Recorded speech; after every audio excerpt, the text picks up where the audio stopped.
Hello, everyone. Welcome back to Daily English Dialogues. I am your host, Anna. And I am Mark. Hello, everybody. It is great to be back here with you today. How are you doing today, Mark? You look a little bit tired. To be honest, Anna, I am a little stressed. Oh no. Why are you stressed? Is it work? No, work is fine. It is about money. Ah, money. That is a very common topic to be stressed about. Yes, it is the end of the month. I looked at my bank account this morning and it is almost empty. I don't know where my money went. I understand. That happens to a lot of people. It is not a nice feeling. But Mark, this is actually perfect for our episode today. It is? Yes, because today we're going to talk about money. We are going to talk about how to save, how to budget, and simple words we use when talking about finances. That sounds great. I really need to learn this. I want to be better with my money. Exactly. So, for our listeners, we will speak slowly and clearly. We will use simple English so you can understand and learn. Are you ready, Mark? I am ready. Let's save some money. Okay. So, Mark, you said you don't know where your money went. Do you have a budget? A budget. I hear that word a lot, but what exactly is a budget? A budget is simply a plan. It is a plan for your money. It shows how much money comes in and how much money goes out. Okay, so money coming in is my salary, the money I get from my job? Yes, we call that income. Everyone, listen to that word, income. That is the money you receive. Okay, I have income, but I also have money going out. Right. We call that expenses. An expense is anything you spend money on. For example, rent, food, or transport. Okay, income and expenses. I understand. But Anna, writing everything down sounds boring.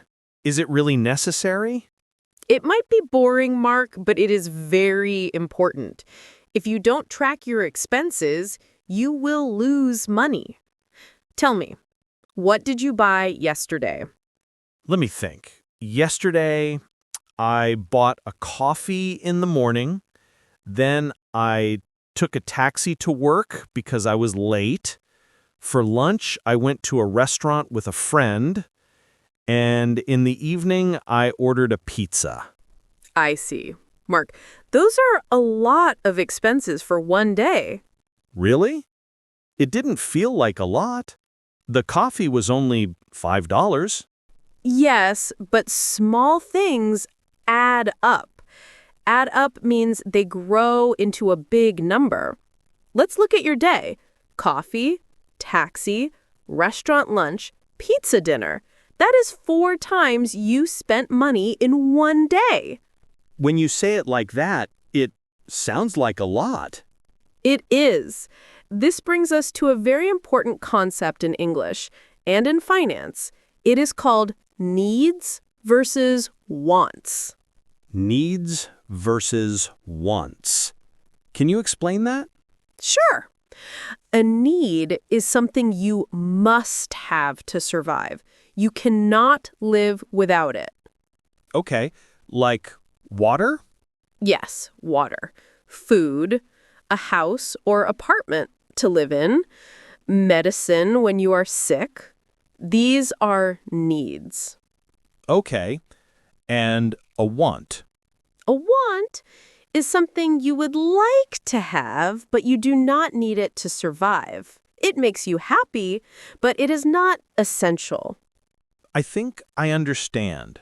So, the pizza I ordered last night, was that a need or a want?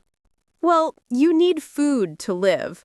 But did you need an expensive pizza delivered to your house?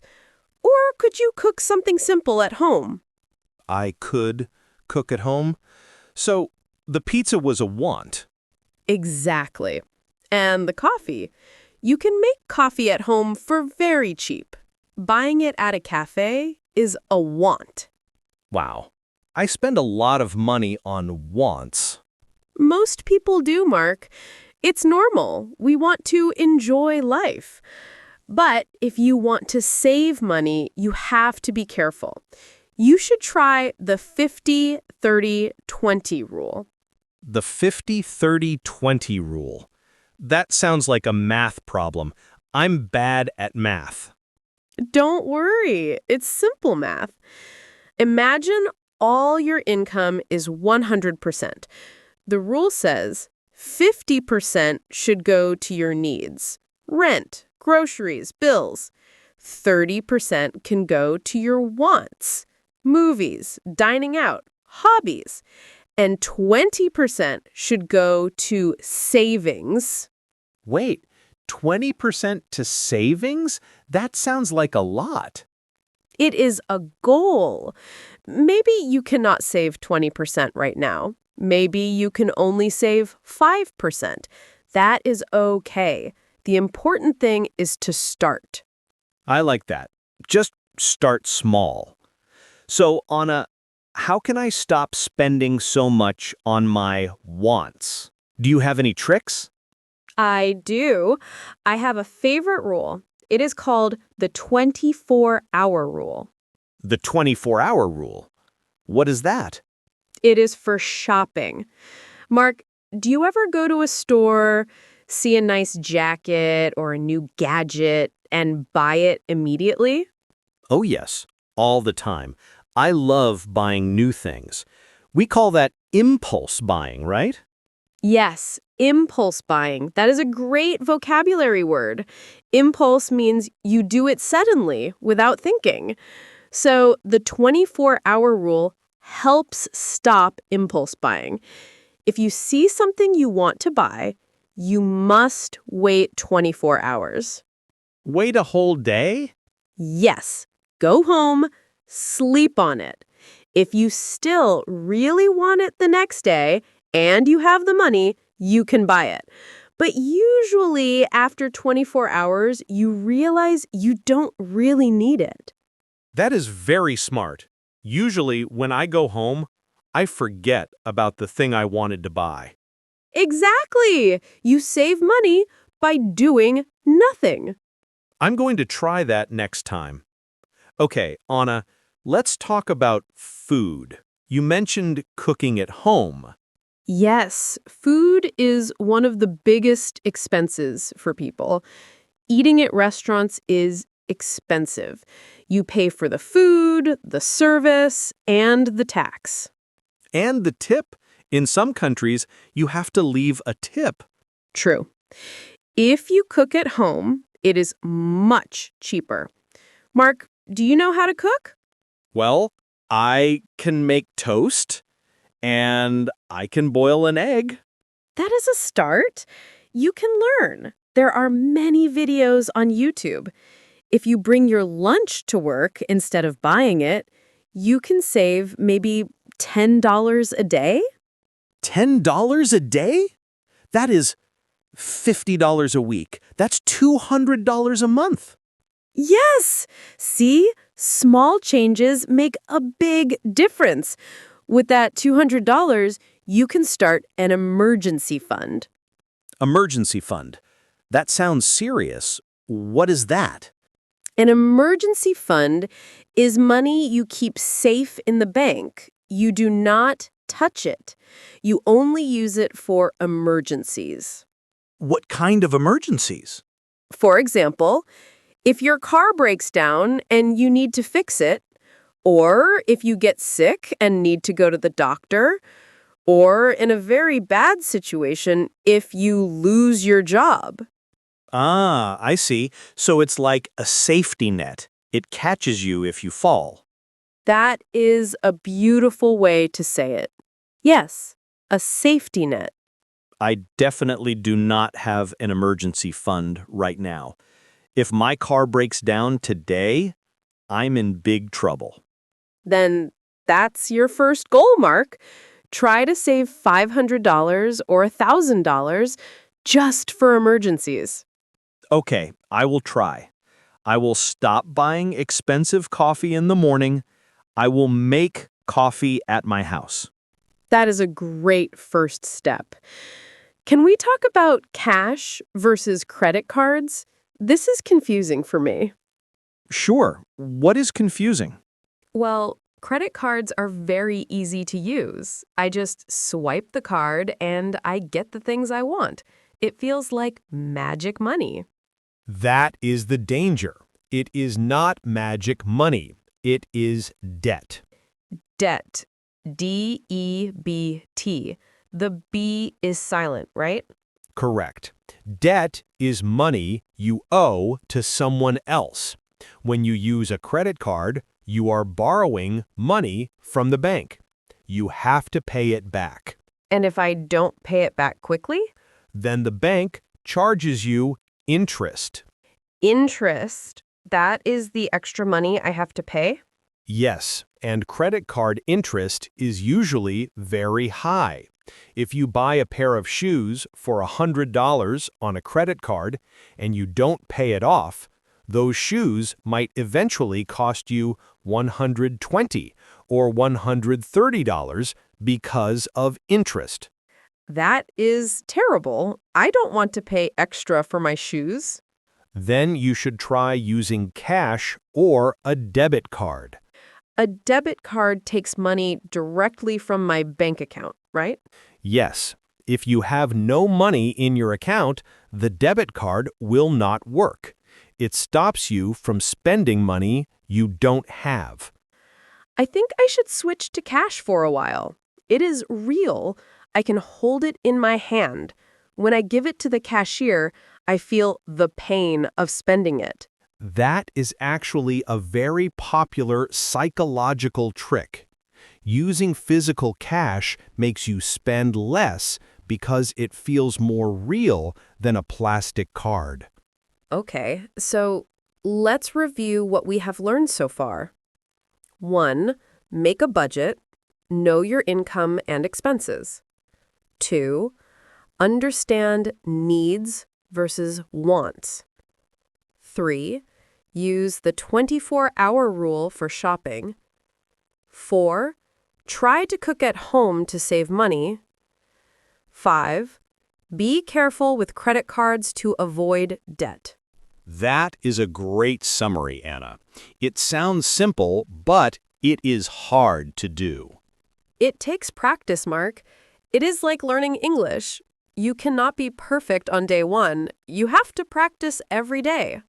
You are right. It is a habit. Mark, let's talk about something fun. What are you saving money for? What do you mean? Well, saving money is boring if you don't have a goal. Why do you want to save? Do you want to travel? Do you want to buy a house? Oh, I see. Financial goals. Yes. Tell me a goal. Well, I really want to visit Japan next year. I want to see the cherry blossoms and eat real sushi. That is a fantastic goal. Japan is beautiful, but it can be expensive. Exactly. So, if I stop buying pizza and coffee now, I can put that money into a Japan trip jar. Yes. And every time you want to buy a coffee, you can say to yourself, "No coffee today. I am going to Japan." That makes it easier. I am not losing a coffee. I am gaining a trip to Japan. That is the right attitude. Positive thinking helps a lot. What about you, Anna? What is your financial goal? My goal is a bit bigger. I want to buy a house someday. Wow, that is a big goal. Houses are very expensive. They are. It will take me many years to save the down payment. Down payment? What is that? When you buy a house, you have to pay a big part of the price up front in cash. That is the down payment. The rest of the money you borrow from the bank. I see. So you need to save a lot of cash first. Yes, so I am very strict with my budget. I bring my lunch to work almost every day. I rarely buy new clothes because when I look at my savings account and see the number going up, I feel happy. I imagine my future health. That is inspiring, Anna. You are very disciplined. Thank you, Mark. But I still have fun. I just find cheap ways to have fun. Like what? Instead of going to the cinema, which is expensive, I watch movies at home with friends. We make popcorn ourselves. It costs almost nothing, but it is very fun. Instead of going to the gym, I go running in the park. It is free. Free is my favorite price. Me too. Mark, Anna, I have a question about the vocabulary.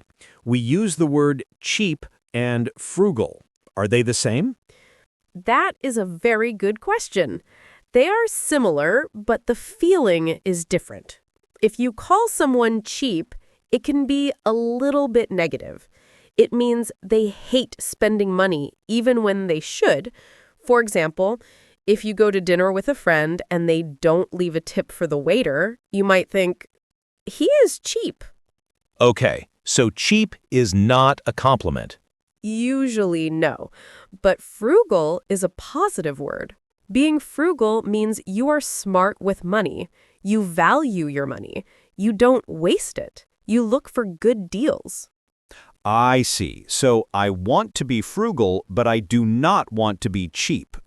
Exactly. You want to save money, but you still want to be generous and kind. Got it. Be frugal, not cheap. Before we finish, Mark, let's talk about one more thing. Bargain hunting. Bargain hunting? Like hunting for animals?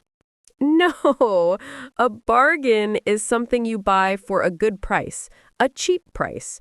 Bargain hunting means looking for sales and discounts.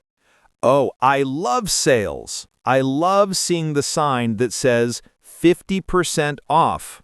Me too. But be careful. If you buy a shirt just because it's 50% off, but you never wear it, is it a bargain? No, it is a waste of money. Correct. It is only a bargain if you actually need it. You are very wise, Anna. I have learned so much today. I am glad, Mark. Do you feel less stressed now? Actually, yes. I feel better. I have a plan now.